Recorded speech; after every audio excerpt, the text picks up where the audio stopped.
Morning, guys. Can you tell I've just woke up? Got myself a cup of tea. Gonna make a coffee as well.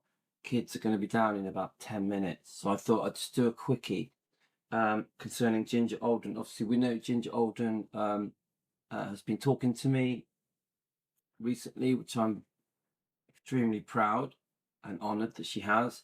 As you know, yesterday, because we did a couple of hours of videos yesterday celebrating that Ginger has contacted us and supports defending Elvis and likes what we do. Says that Elvis would like that we defend him. Yeah. Thanks me for defending Elvis. As good as it gets, guys. So let's do a couple of little cute things this morning. Very quick, short clips. This is where Ginger Oldham defends Elvis. I love the way Ginger Alden defends Elvis. So these couple of clips are going to show that, and then I'm going to have to take the kids to school. You know how it is, guys. Hopefully the kids will give me 10 minutes. Let's keep going.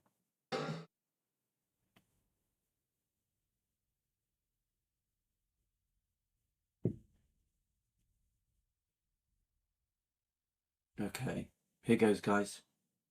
Ginger Alden was Elvis Presley's last girlfriend.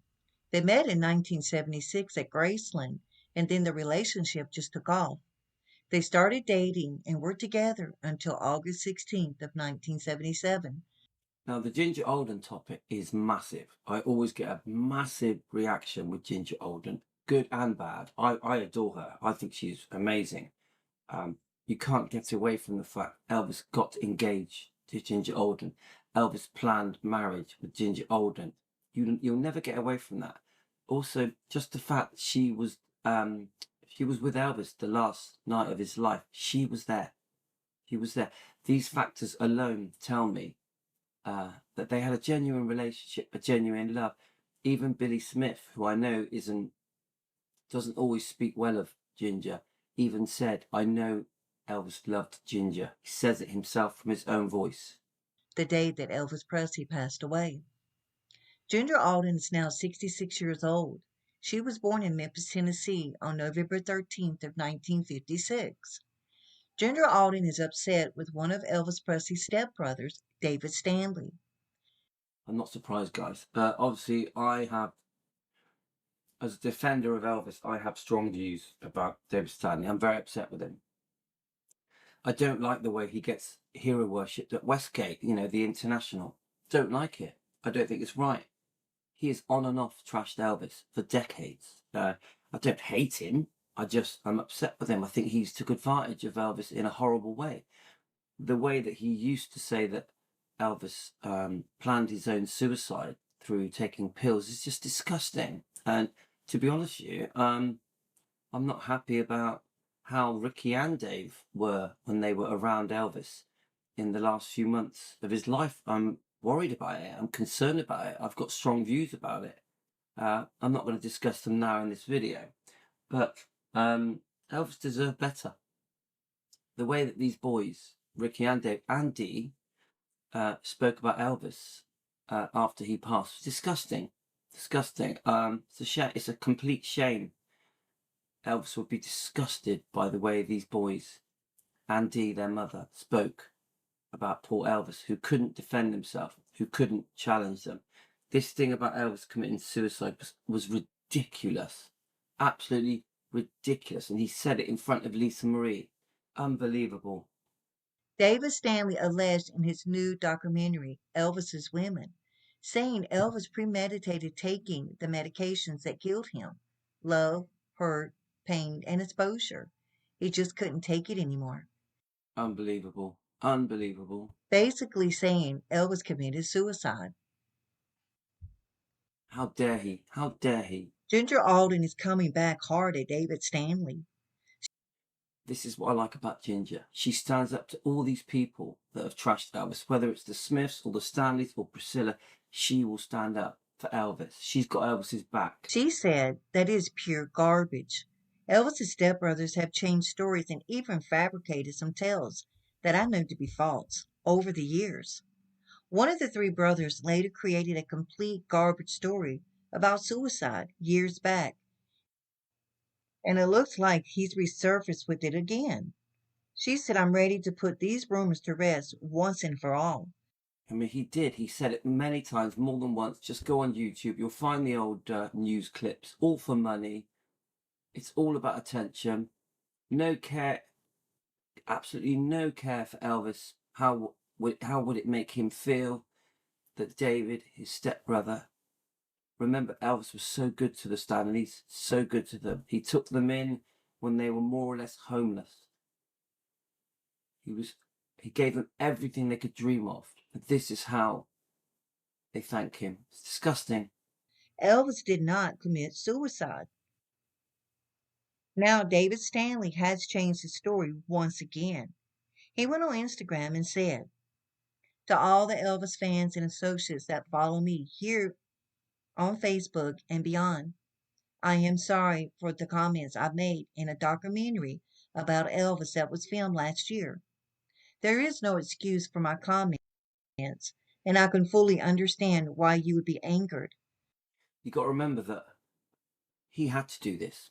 The backlash he received for saying these disgusting things about poor Elvis, who can't defend himself, was massive. He's just, the only reason he's done this apology is so that he can carry on making money using Elvis's name. It's unbelievable that he has his arse kissed at Westgate. He's treated like Elvis at Westgate, the International. Unbelievable, after he spent decades trashing his stepbrother. Shocking. I love and will always love Elvis and being a part of his family. He is more than worthy of the love you have for him. He loved you. I love you. And all I can ask for you is for you to forgive me for my irresponsible comments. Just a complete blag. A complete blag. I know. Right. So thank you for that video. That was done by Welcome to Elvis Presley World. Thank you. Please subscribe to her. So let's show you how you defend Elvis. Let's see if I can get the video up. This is how you defend Elvis. And then I'm going to have to go and get the kids ready, guys. If I can find it. Here goes. Obviously a very beautiful lady, Ginger Alden. I'm so honoured that you speak to us and that you support what we do. Team Elvis, we are very proud of you. Elvis defenders around the world, we come together to defend Elvis, and Ginger Alden supports what we do. So I'll play this, guys, then I'm going to have to go, okay? But I'll be back. I'm going to do a few videos and a few lives this morning. We will do more things concerning Ginger Alden. And Ginger Alden has given me permission to read a few bits from the book. So we're going to do a bit of that as well. Wrote down all of my memories shortly after Elvis passed away. It was just my way of holding on. You know, I wanted to hold on and not forget. And time went on. I went forward with my life. I worked. I got married, had my son. And in the course of all this, a lot of untruths were being said regarding mine and Elvis's relationship, a lot of exaggerations. And what were some of the... So look how beautiful she is. Stunning. Absolutely stunning. Still very, very beautiful. I completely see why Elvis was smitten with Ginger and got engaged to her. So this gentleman asks her, come on then, what were some of the untruths said about Elvis? So remember, it took a lot of courage for Ginger to come out. You know, she obviously writes a book in 2014, I think it is, which I highly recommend. It's a beautiful read. Please buy it. It's a lovely read, yeah? It took courage for her because she comes out and she challenges the narrative. So the narrative from family members, from the ex-wife, from the Memphis Mafia, you know, the Smiths, the Stanleys, Lamar Fight, Marty Lacker, Reb West, Sonny West, you know, all the main players, was very negative towards Elvis. Almost like he couldn't wait to die, hated life, was locked away in his bedroom upstairs in Graceland. It's just all bullshit. It's nothing like that. It was nothing like that. Yes, he had health problems, serious health problems. There were problems with prescription medication, but he was still enjoying life, loving life, laughing, having fun, looking forward to the future, looking forward to his tour. So this says it all. Untruths? well, just that Elvis was unhappy, or we argued a lot, things like that, which was not true. And so I wanted to set the record straight, and I waited until my son who just turned 20 this past August 20th, went off to college.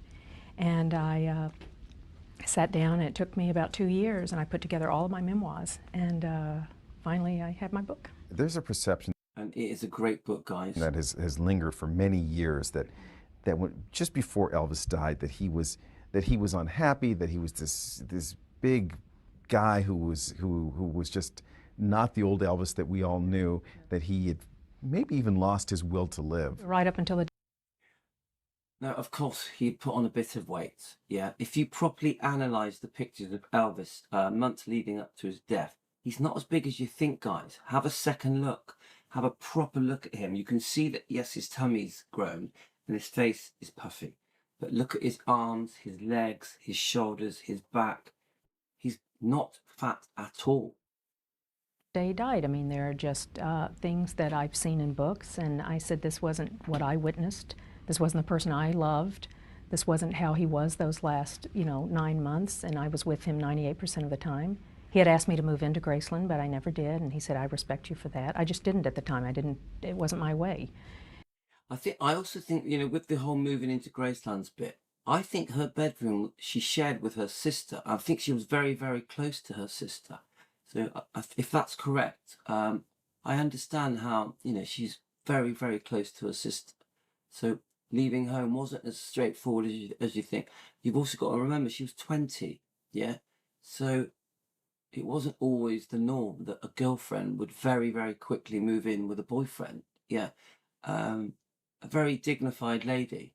And but I was up there pretty much every day, and I just think the portrayal, the image of him, has been really unfair. And Elvis was not someone sitting up and gorging on. He. So she says the image of him was very unfair. Let's rewind that a little bit. The image, and if you go through the tabloids and books and disgusting documentaries, biographies, that all these trashy, backstabbing, betrayal type things that happened to poor Elvis from his own family, from his ex-wife, from the Memphis Mafia, they always paint him in a bad light. They say the nice stories, then they trash him. It's absolutely disgusting. Has And the sad thing, it's always been done for money, been really unfair. And Elvis was not someone sitting up and gorging on. He could be compulsive sometimes when eating certain foods, but this image, I never once saw him eat the famous fried peanut butter and banana sandwiches. I never once saw that. So I guess your biggest concern has been that a lot of what has happened over the past 40 years is that he's been defined by those final months of his life. And you're saying that what people perceived was his life really was not the reality. He was never bored. He didn't act down. We laughed. We watched television. He played the organ in his room. Sometimes we went out. We rode three-wheelers. He had these great fun three-wheelers. We went motorcycle riding. You still miss him? That's how you talk about Elvis, yeah? She talks about the fun things that he did. Come on, guys. You've only got to look at Elvis's life from obviously from a child right up until his late 30s. He looks absolutely amazing. He looks very healthy. It's so unfair to judge Elvis based on how he was when he became unwell right at the end of his life. I love the fact that Ginger Alden just challenges everyone and says, no, they're not being fair to him. They've treated him badly. They've portrayed him incorrectly. Oh, yeah. I mean, of course.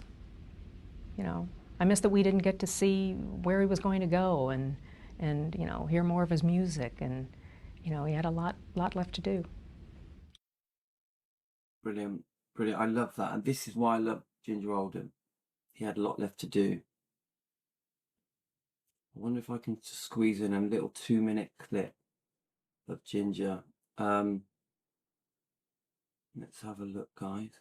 See what we got here. We've got a very short clip. Is this a new one?